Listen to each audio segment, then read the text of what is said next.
যারা থাইরয়েড এবং কণ্ঠের সমস্যায় ভুগছেন তারা করুন এই সিংহাসন। ঠিক এই পজিশনে বসে গভীরভাবে শ্বাস নেব। নেওয়ার পরে সিংহ যেভাবে গর্জন করে সেইভাবে ছাড়ব।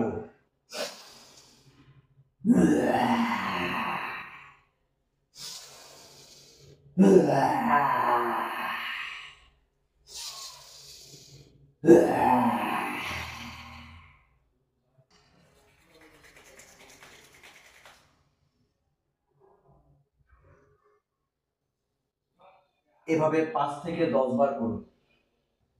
ভিডিওটি ভালো লাগলে সবাইকে শেয়ার করে দেখার সুযোগ করে দিন, যাতে সেও এই ভিডিও দেখে সুস্থ থাকতে পারে।